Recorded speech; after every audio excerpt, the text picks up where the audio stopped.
Olá, meu querido, minha querida. Meu nome é Estevão. Que a graça e a paz do Senhor Jesus seja sobre a sua vida e sobre a sua família. Esse momento é para você que tem um desejo, uma fome, uma necessidade de Deus. É para você que ainda não entende a respeito da salvação. E é para você que ainda tem dúvida. Tenho certeza que o Espírito Santo vai estar atraindo a sua atenção neste momento, para que você possa compreender algo que ele deseja te falar a respeito da salvação. Eu me lembro que na Bíblia tem um caso de um homem chamado Cornélio, e ele não conhecia a respeito da salvação, mas ele era um homem bom, religioso, e Deus enviou Pedro e ele começou a entender a respeito da salvação. E é para isso que eu estou gravando esse vídeo nesse momento, para que eu fale a respeito da doutrina da redenção, ou a doutrina da salvação. O que nós podemos entender a respeito desse assunto, a salvação de Deus para nós. Primeiro instante, nós podemos entender que é impossível que a gente venha se salvar. Perguntaram para Jesus,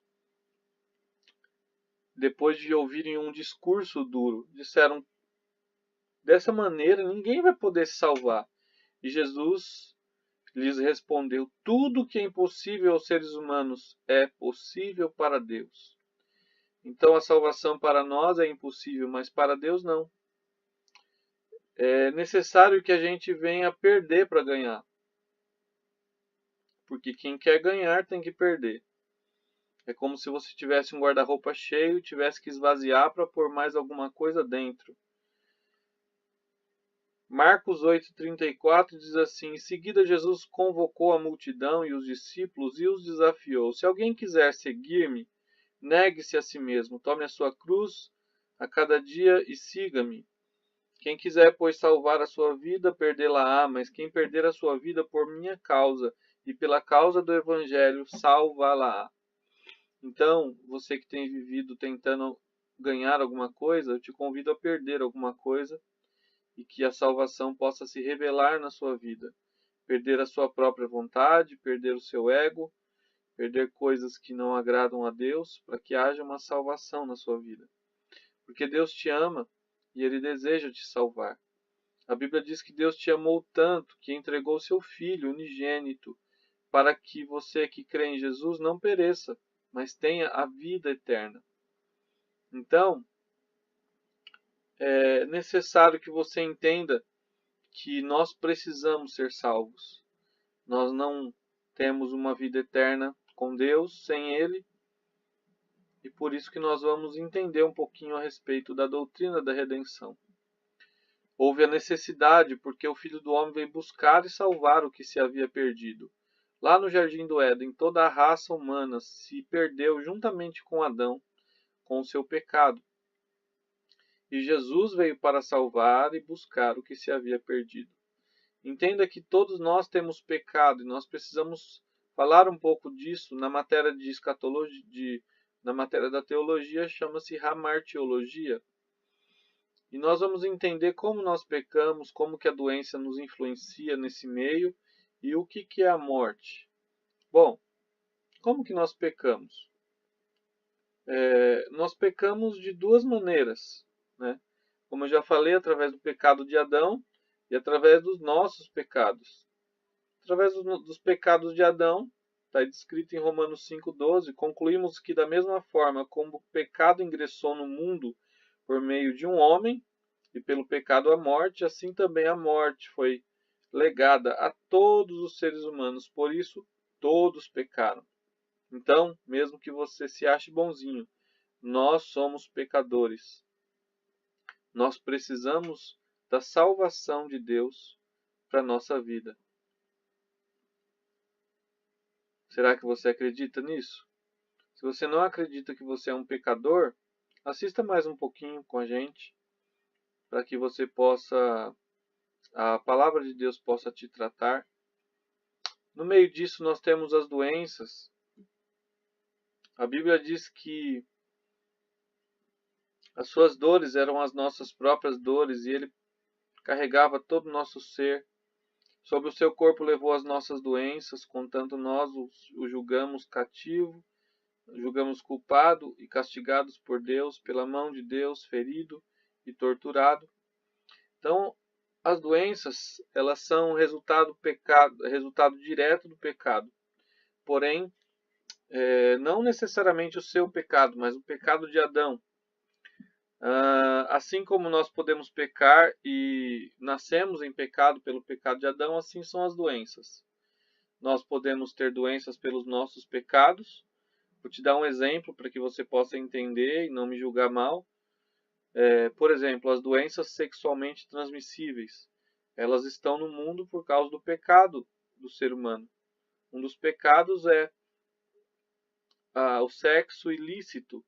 Se todos tivessem a sua própria esposa, não haveria nenhum tipo de doença sexualmente transmissível. E pode ser que não seja exatamente o nosso pecado, mas pelo fato de o pecado estar no mundo, nós sofremos as consequências das doenças. E pela doença vem a morte, né? A morte, o significado mais exato seria a separação, porque nós encontramos a morte em 3 níveis. O primeiro dela é a morte física, que está em Hebreus 9:27, porque ao homem está ordenado morrer uma só vez, vindo depois disso o juízo. E nós temos também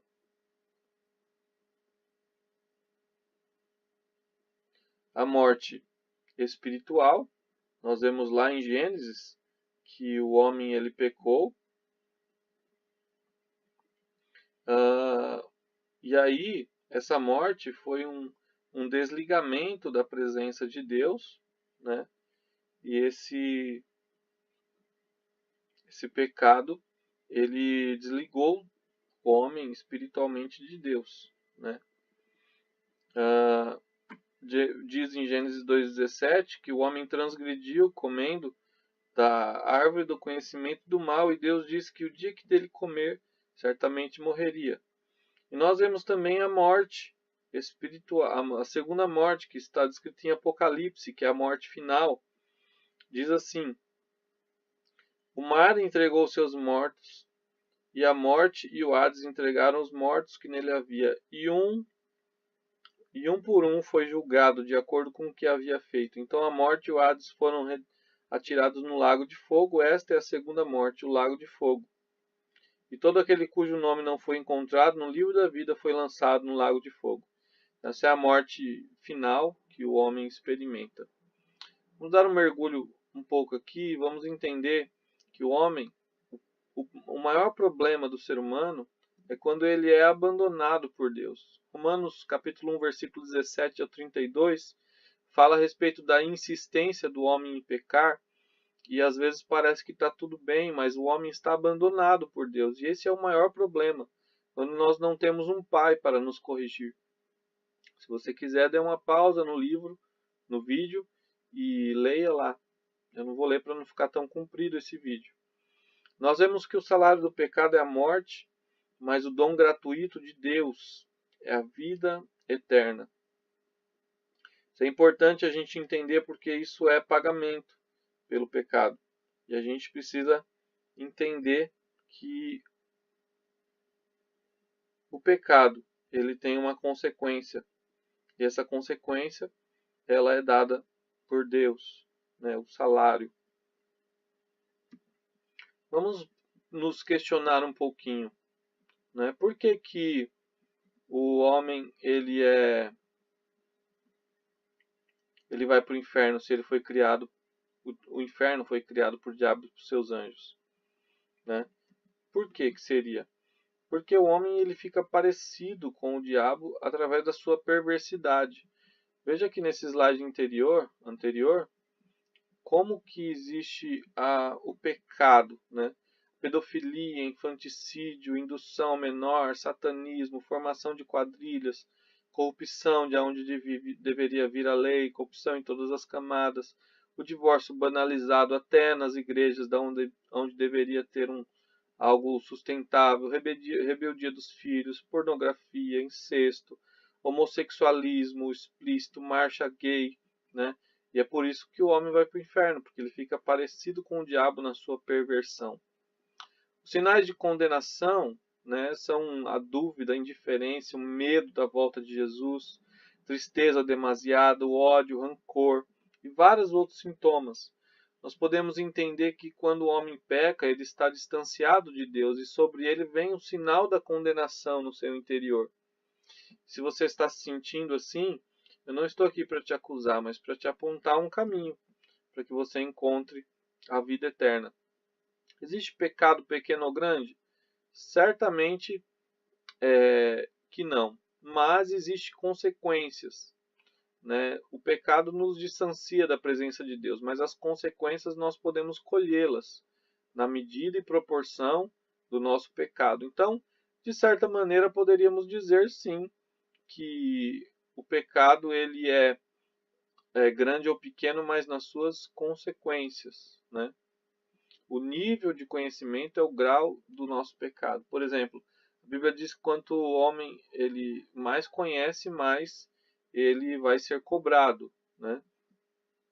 Quem pega e pede perdão é perdoado? Obviamente que não. Só pedir perdão não adianta, porque Provérbios 28:13 fala o que diz que quem camufla suas faltas jamais alcançará o sucesso, mas quem recebe, quem reconhece, confessa, abandona, recebe a compaixão de Deus. Então a diferença de nós nós fazemos essa pergunta exatamente para instigar uma cultura que tem entre os cristãos e muitas pessoas, cultura de pecar e pedir perdão. Isso é iniquidade. E a iniquidade existe muitos problemas, né? Então, viver assim é muito complicado. Pecado é uma coisa, agora uma vida de pecado é um pecado grave, pecado para a morte, né? Pecado para a morte, o que seria? Aquele que a pessoa não quer o arrependimento. E 1 João capítulo 5, versículo 16, o apóstolo João diz que esse tipo de pecado para a morte, não devemos orar por pessoas que estão nesse tipo de pecado, porque ela não quer o arrependimento, ela só quer a bênção, mas não quer a obediência a Cristo. Então, nós vamos falar um pouquinho, só gostaria de falar um pouquinho a respeito dos tipos de pecado, né? Então, eu quero conversar com você um pouquinho a respeito de uma lista que eu vi na internet, e essa lista é até interessante, porque ela vai fazer uma lista em ordem alfabética, né? E todos esses pecados estão na Bíblia. Eu só não vou ler de referência, porque se for ler todas as referências, nós vamos ficar muito tempo aqui. Mas por que eu vou falar a respeito desses versículos sobre o pecado? Porque existe uma necessidade de nós entendermos que pecado tem nome e ele deve ser confessado, né? Vamos começar com a letra A. Adivinhação. O que significa adivinhação? É conhecer as coisas por meios sobrenaturais. Isso, diante de Deus, é pecado, né? Vamos... Espera aí que travou aqui. Pronto.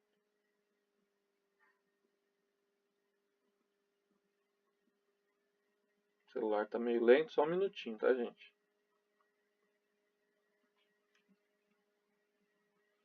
Bom, adultério, né? O que é um adultério? É uma relação sexual de uma pessoa casada fora do casamento. E isso pode se dar até em um pensamento. O agouro, que é adivinhar as coisas, né? Pela observação das coisas. Por exemplo, tem gente que pega o fígado de uma galinha e faz um agouro, né? Arrogância, o que seria? Um orgulho, né? A astrologia é adivinhar através dos astros. A avareza é o desejo demasiado em acumular riquezas, é amar ao dinheiro. Nós temos também a bebedice, que é a embriaguez, né? Os vícios, né? Que tem todos os tipos de vício hoje em dia, de bebida alcoólica, de drogas, né? Cigarro. Nós vemos que a calúnia também, né? Na letra C, é uma difamação contra as pessoas, sem ter uma prova. O ciúme também é pecado, né? Pode ser ciúme da esposa, dos filhos, de amigos, de coisas. A cobiça também é um pecado. Cobiça é um desejo imoderado pelas coisas, pelas riquezas. A concupiscência é uma paixão carnal desordenada pelas coisas erradas. A contenda é um pecado de debate, de briga. A corrupção é a devassidão, depravação, a desmoralização, como nós vemos no caso do nosso país, Brasil. A desonra, que é você tirar a honra de quem deveria ter, é desmoralizar, é infamar. A desobediência é a falta de obediência, você ser uma pessoa desobediente, isso está muito negligenciado no nosso meio. Fala-se que é coisa do jovem, da criança, mas não percebemos que isso vem do próprio diabo. A devassidão, que é a libertinagem, a licenciosidade. O dolo, que é a fraude, a indução ao erro. Nós temos o engano, que é a indução ao erro. É você desconhecer um fato e o outro te enganar pelo seu desconhecimento, ou usar de artifícios de engano. Nós vemos o escândalo, né? Que é aquilo que você faz que prejudica outras pessoas e outras pessoas ficam de olho arregalado com uma ofensa que você fez. Nós vemos as facções, que são os partidos divergentes que acabam trazendo muito prejuízo para um lugar. Nós vemos que a feitiçaria também é um pecado do espírito que invoca demônios. A fofoca, a fornicação. O que é fornicação? É o sexo de uma pessoa não casada. Podemos englobar aqui também a pornografia, nós podemos englobar aqui também a masturbação, a fraude, né? A ganância, a heresia, no caso de nós falarmos algo fora da Bíblia, a respeito das seitas. Homicídio é matar um ser humano, ou mesmo com a sua maneira de falar. O homossexualismo é pecado, está na Bíblia. Se você quiser referência, essa eu faço questão de te dar, porque ela é uma coisa muito falada nos dias de hoje. 1 Coríntios 6 e 9. Sexo com uma pessoa do mesmo sexo. Idolatria, adoração a ídolos, a coisas, a pessoas, a imagens de escultura. Impureza, imundícias, que é você ter uma impureza com lixo, com mácula, com a questão moral. A infidelidade, que é o ato infiel, ser desleal com pessoas, pode ser no casamento, nas amizades, nos relacionamentos. A inimizade, que é você ter uma aversão contra alguém. A iniquidade, que é você ser perverso. A injustiça, que é totalmente contrário à justiça ou é de direito de alguém. A intriga, que é um plano oculto para certo fim. A inveja, que é o desgosto com o sucesso alheio. A ira, que é a respeito da cólera, do furor. A jactância, que é quando você se sente por méritos e proezas. Quando você tem lascívia ou luxúria, que é os comportamentos imorais, indecentes, desejos sexuais ilícitos. A maldade, que é uma perversidade. A maledicência, que é você ficar falando besteira, ou o ato de dizer mal alguma coisa, usar a boca para uma coisa errada. A malícia, que é você tem uma tendência para fazer o mal, uma tendência mental de dar duplo sentido para todas as coisas. A mentira, que é quando você engana. A murmuração, que é quando você fica reclamando, falando mal de alguém ou de alguma coisa. A necromancia, que é você adivinhar por consulta dos mortos, né? No caso de consultar os espíritos dos mortos. A orgia, que é aquelas festas licenciosas de sexo entre pessoas, de várias pessoas. O orgulho, que é o conceito elevado de si mesmo, o pecado de Satanás, a paixão, que é o sofrimento, a agitação, o desejo sexual, a preguiça também é pecado, que é uma aversão ao trabalho.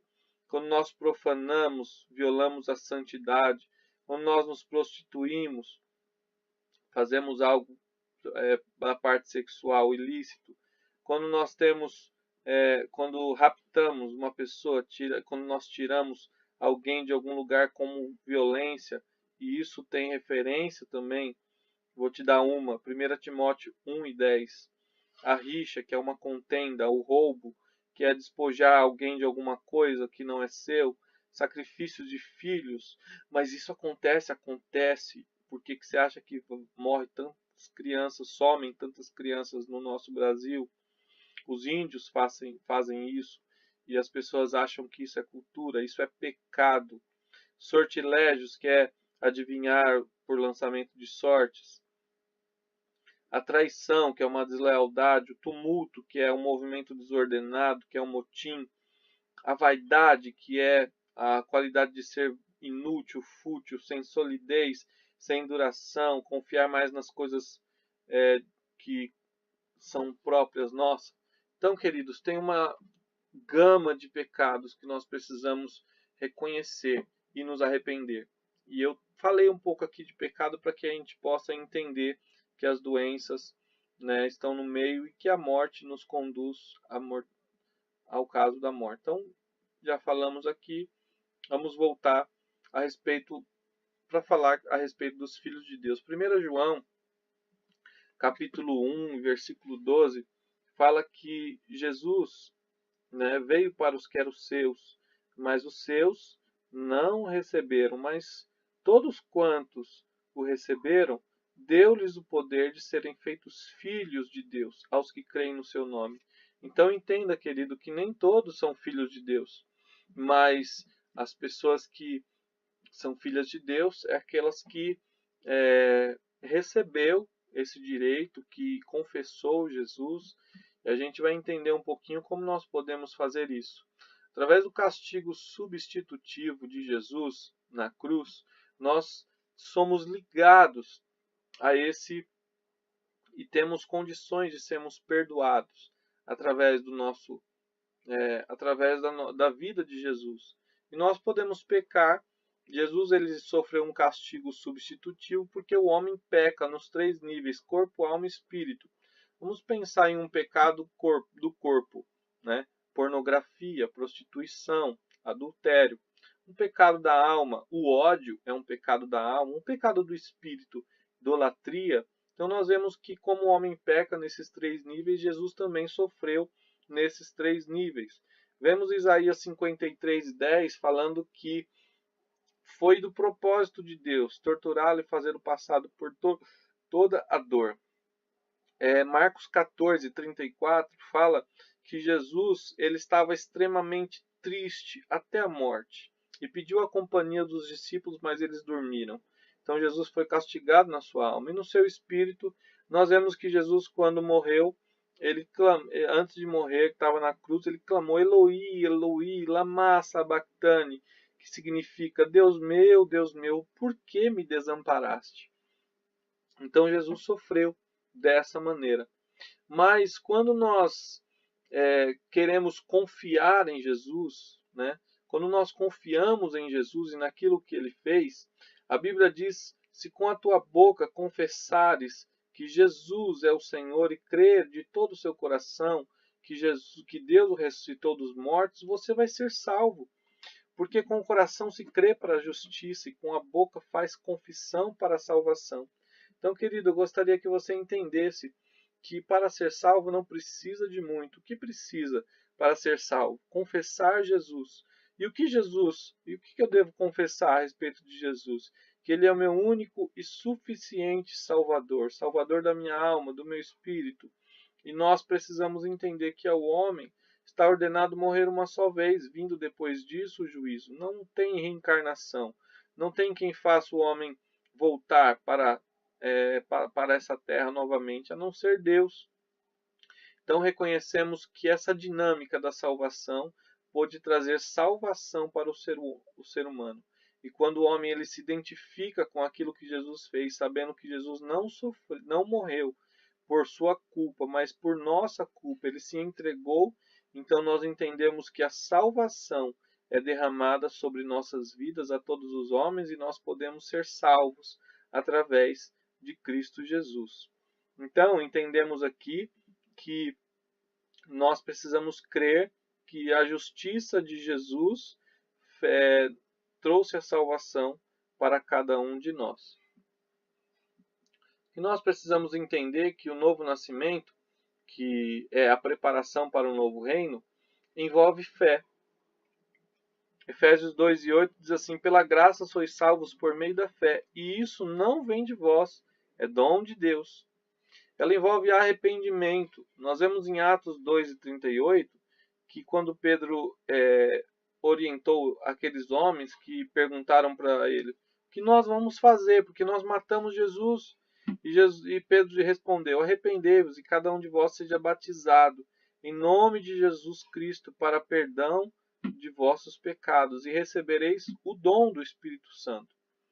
E quando nós temos fé e nos arrependemos, nós somos adotados por Deus, porque nós não somos filhos legítimos, mas somos criaturas de Deus. E em Gálatas 4 e 5 fala exatamente isso. Para resgatar os que estavam subjugados pela lei, a fim de que recebêssemos a adoção de filhos. Romanos 8, 15 ou 17 também fala disso. Porque vós não recebestes um espírito que vos escravize para andardes uma vez mais atemorizados, mas recebestes o Espírito que os adota como filho, por intermédio do qual podemos clamar: Abba, Pai. O próprio Espírito testemunha no nosso espírito que somos filhos de Deus. Se somos filhos, então somos herdeiros. Se somos herdeiros de Deus e co-herdeiros de Cristo, se realmente participarmos dos seus sofrimentos, para que da mesma maneira participemos da sua glória. Então, entenda que o novo nascimento, ele se dá no nosso espírito. Ele não é biológico, ele não é na alma, mas sim no nosso espírito.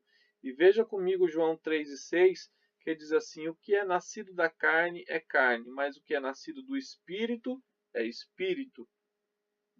Nós vemos aqui que Romanos 12:2 fala a respeito do novo nascimento na nossa alma. Vamos entender o porquê. Vamos entender que o que diz esse versículo. Diz assim: não vos moldeis com o sistema deste mundo. O sistema deste mundo é corrupto, é perverso, maligno. Mas sede transformados pela renovação das vossas mentes, para que experimentemos qual seja a boa, agradável e perfeita vontade de Deus. Entenda, queridos, que o novo nascimento se dá no nosso espírito, através do perdão dos nossos pecados e através do nosso arrependimento, que o Espírito Santo nos convence do nosso pecado, da justiça e do juízo. Nós nos arrependemos, pedimos perdão, somos perdoados, a nossa vida é restaurada, o Espírito Santo habita no nosso espírito, mas a nossa alma continua do mesmo jeito, com os mesmos enganos, os mesmos vícios, as mesmas paixões, e o nosso corpo da mesma maneira. E, de certa maneira, se percebemos isso, dá uma certa frustração. Mas o apóstolo Paulo, ele dá receita. Após o novo nascimento, nós podemos renovar a nossa alma. Como? Pela meditação da palavra de Deus. É o exemplo da borboleta que nós vemos aí, que a borboleta, antes lagarta, comia o seu meio e destruía as folhas. Ela não contribuía em nada com a natureza. Depois disso, o que ela faz? Ela se fecha em um casulo e depois de um tempo ela se torna uma linda borboleta. E a borboleta já não faz mais nenhum prejuízo para a natureza, ao contrário, ela é responsável por polinizar as flores para que haja frutos. Então, a transformação da nossa mente muda o nosso comportamento e muda até o nosso corpo, a nossa maneira, a nossa face, a nossa maneira de enxergarmos as coisas. Então, é dessa maneira que a salvação opera na sua alma. Como opera a salvação? Vamos entender mais um pouco. Ela mexe no nosso passado, presente e futuro, ou seja, em tudo. Vamos ver o que acontece no passado. O passado nosso é justificado. Como? Romanos 5:1 nos faz entender. Portanto, havendo sido justificados pela fé, temos paz com Deus por nosso Senhor Jesus. Então, nosso passado é perdoado, nós somos purificados. Mas também não somos só justificados, mas somos livres da penalidade de Deus. Romanos, capítulo 3, versículo 25, diz assim: Deus ofereceu como sacrifício para a propiciação por meio da fé, por seu sangue, proclamando a evidência da sua justiça. Por sua misericórdia, havia deixado impune os pecados anteriormente cometidos. Então, para Deus, nós somos perdoados, purificados. É lógico que nós, de repente, matamos alguém, fizemos alguma coisa, temos as nossas consequências. Mas, diante de Deus, nascendo de novo, somos totalmente perdoados.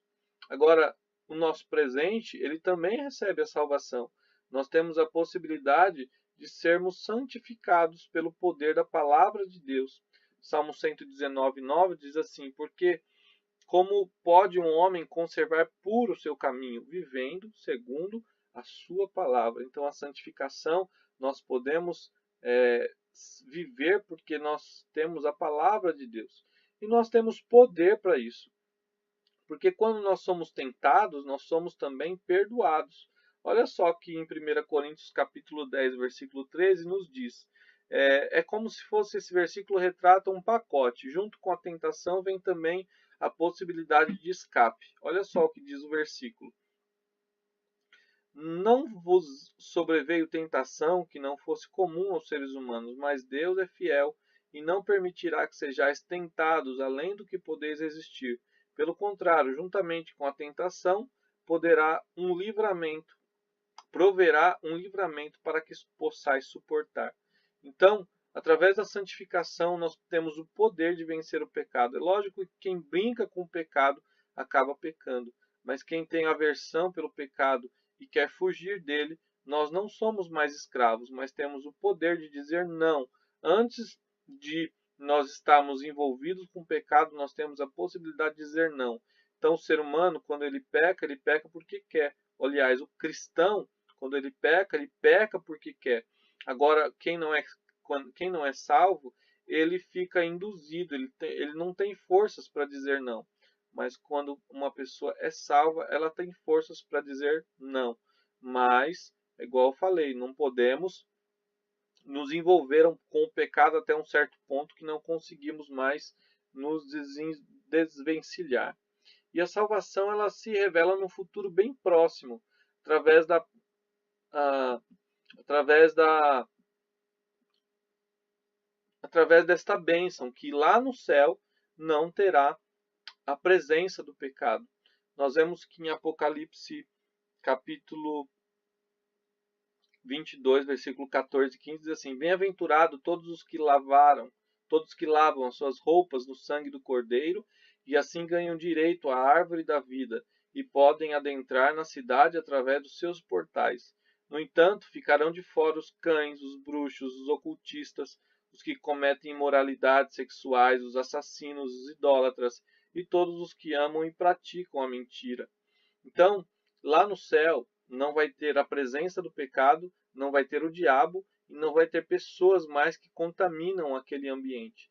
Então, seremos salvos da presença do pecado lá no céu. Nós vamos também ser glorificados e o nosso corpo terá a possibilidade de não ter mais os sofrimentos. 1 Coríntios 15, 54 diz assim: No momento em que este corpo perecível, fala a respeito do arrebatamento, no momento imediato, vai se revestir de incorruptibilidade, e o que é mortal será revestido de imortalidade. Então cumprirá a palavra que está escrita: devorada foi a morte pela vitória. Então, queridos, nós falamos num futuro bem próximo, porque nós entendemos que a salvação de Jesus está a um passo de chegar. Jesus vai arrebatar a sua igreja. E quem quer receber um abraço gostoso desse? Eu quero. Aleluia. E nós receberemos. Vinde benditos do meu Pai, possuí por herança o reino que vos está preparado desde a fundação do mundo. Então o reino ele vai transmitir à sua igreja. Tem muita gente que fala a respeito da predestinação, que tem gente que é predestinado para ir para o inferno, tem gente que é predestinado para ir para o céu, mas essa é uma eterna briga entre os calvinistas e entre os calvinistas e os arminianos. E entendemos através desses versículos que a predestinação ela não é fatalista, mas ela é um chamado. Vamos ver 1 Coríntios capítulo 1, versículo 2. Diz assim: a igreja que está em Coríntios, aos santificados em Cristo Jesus e convocados para ser santos, juntamente com todos em toda parte, invocam o nome do Senhor Jesus Cristo, Senhor deles e nosso. Entenda que quem é a igreja não é porque foi predestinado, mas sim se colocou debaixo desse manto. Efésios 1 e 11 também fala de predestinação. Nele fomos também escolhidos, tendo sido predestinados conforme o plano daquele que cria absolutamente tudo de acordo com o propósito da sua vontade. Em 1 Pedro também fala Pedro, apóstolo de Jesus Cristo, aos eleitos de Deus, peregrinos dispersos nas regiões do Ponto, Galácia, Capadócia, província da Ásia e da Bitínia. Então entenda que em nenhum momento que a igreja fala a respeito de eleição e predestinação, ela cita nome de pessoas em particular, mas sim um povo, uma igreja, um chamado. Então, essa é a predestinação bíblica. É a igreja do Senhor. Ela é salva mediante estar num propósito. Ou seja, o indivíduo ele é salvo mediante a receber esse chamado e aceitar esse chamado. E receber e aceitar. Então é importante que o evangelho seja pregado e é importante que nós venhamos receber este evangelho. Em Atos, capítulo 2, versículo 39, diz: portanto, essa promessa diz respeito a vós, aos vossos filhos e a todos quantos estão distantes, enfim, para todos quantos o Senhor nosso Deus chamar. Então, o chamado de Deus, ele é para todos através da pregação da igreja. E aí entra a responsabilidade da igreja na pregação, é esse chamado. Vemos lá em Apocalipse, capítulo 22, fala que o Espírito e a noiva dizem, vem, e quem tem sede venha e beba de graça da água da vida. Então, juntamente com a igreja, o Espírito Santo está trabalhando em favor de chamar as pessoas. Então, se muitas pessoas não têm sido chamadas, é uma irresponsabilidade da igreja que não tem cumprido o seu papel, que os próprios anjos gostariam de anunciar a salvação, porque eles conhecem a importância disso. E às vezes a igreja não dá tanto mérito, tanto valor. E aí, quando nós somos salvos, nós temos a possibilidade de receber o galardão. Olha que coisa linda! 2 Coríntios, capítulo 10, fala a respeito que nós devemos de comparecer diante do tribunal de Cristo, a fim de que cada um receba o que merece em retribuição pelas obras praticadas por meio do corpo, quer seja bem, quer seja mal. Entenda que uma vez que Jesus morreu pela igreja, a igreja tem uma responsabilidade de fazer a sua obra na terra, de estabelecer o seu reino. E aí, quando a igreja falha, nós receberemos o mal. Cada pessoa individualmente receberá o mal de Deus nesse galardão. Porém, as pessoas que fizerem o bem receberão o bem. E a Bíblia diz que quem ganha alma, sábio é. Então, a Bíblia fala que nós devemos fazer a obra de Deus. E é isso que eu te convido. Faça a obra de Deus, porque Ele vai te dar o galardão. Nós vemos que na Bíblia temos 5 tipos de coroa. Coroa da vida, da justiça, coroa da glória, coroa da alegria. Ele tem coroa para cada um de nós. E nós precisamos, enquanto vivos, viver o reino dos céus, assim na terra como no céu. Primeira, em Lucas, capítulo 17, e o versículo 21, vai falar a respeito do reino de Deus, né? Então, o reino de Deus, ele não é anunciado, eis aqui, está ali, não é um lugar, mas o reino de Deus está entre nós. O reino de Deus ele é extradimensional. Ele não está em uma igreja, ele não está ele não está exatamente detido no poder de alguém, mas o reino de Deus está entre nós. E é por isso que nós devemos viver assim na terra como no céu. Então, o propósito de Cristo para cada um de nós é que nós possamos viver o reino de Deus até que ele venha. Nós possamos anunciar a vinda de Jesus até que ele venha, porque certamente ele virá. Ele virá, ele não tardará. Então, isso que eu disse a respeito da doutrina da redenção, é importante nós reconhecermos os nossos pecados, reconhecemos que somos indignos de sermos salvos, mas Jesus comprou isso por nós.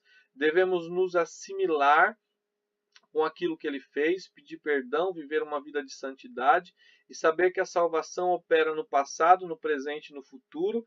A eleição é para todos aqueles que são chamados por Deus e convidados para o seu reino. Nós receberemos galardão pelo bem que fizemos e devemos viver o reino de Deus assim na terra como no céu. Então, através desta palavra, eu quero dizer para você que ainda não é cristão, que vá a uma igreja, receba Jesus publicamente, para que Cristo te confesse diante dos anjos. E você precisa ter um pastor. Você não pode ser um crente do YouTube. Você não pode ficar em casa, porque um dos propósitos de Jesus para a sua igreja é viver em comunhão. Ó, quão bom e quão suave é que os irmãos vivam em união. Se você está frustrado, procure uma igreja, tente mais uma vez. Há igrejas saudáveis. Você mora em Guarulhos, eu te indico, Igreja Nasci para Deus, onde eu estou. Me procure, meu nome é Estevão. Sou líder do departamento infantil da Escola de Ministérios. Temos algumas coisas para fazer, estamos trabalhando no reino de Deus. E eu quero dizer para você que você é amado por Deus e é amado por mim também, porque foi para você que eu parei o meu tempo, tirei o meu tempo da minha família e me dediquei a isso, porque eu vi a necessidade de pessoas reconhecerem e ouvirem a respeito desse assunto tão elementar e tão importante para cada um de nós. Então, fique com Deus. Se você está afastado, procure uma igreja, porque Jesus vai voltar e vai levar a igreja, e não pessoas afastadas do corpo. Esse é o meu conselho para você. Se você está decepcionado, um dia eu já estive decepcionado, mas hoje eu vivo a vontade de Deus. Hoje eu estou restaurado porque eu criei no poder da restauração. Não foi Jesus que me decepcionou, mas foram pessoas, e por isso eu não largo Jesus de modo algum, pois ele é o meu Senhor, ele é o meu Redentor. Então, o conselho que eu te dou: viva para Cristo, porque se você morrer com ele, certamente a sua vida eterna estará garantida nas suas mãos. Amém? Maranata, ora vem, Senhor Jesus, e com ele e consigo ele vai levar a sua igreja para as bodas do Cordeiro. Deus abençoe, beijo no seu coração. Se a gente não se vê mais, a gente se vê no céu. Fiquem com Deus. Graça e paz seja sobre a sua vida e sobre a sua família. Deixa eu fazer uma oração por você. Se você está recebendo Jesus aí no seu coração, vamos fazer essa oração ligando na terra, mas eu quero que você também procure uma igreja para que você venha se firmar, uma igreja cristã que pregue a palavra de Deus. Amém? Senhor, todos esses que estão querendo fazer um propósito contigo nessa hora, eu te peço para que o Senhor venha selar a vida de cada um deles com o teu Espírito, que o Senhor venha perdoá-los e escrever o nome deles no livro da vida. Pai, essa é a minha oração, para que haja salvação sobre a vida deles. No nome santo de Jesus, sela esta palavra para a glória do teu nome. É o que eu te peço e te agradeço em nome de Jesus. Shalom Adonai.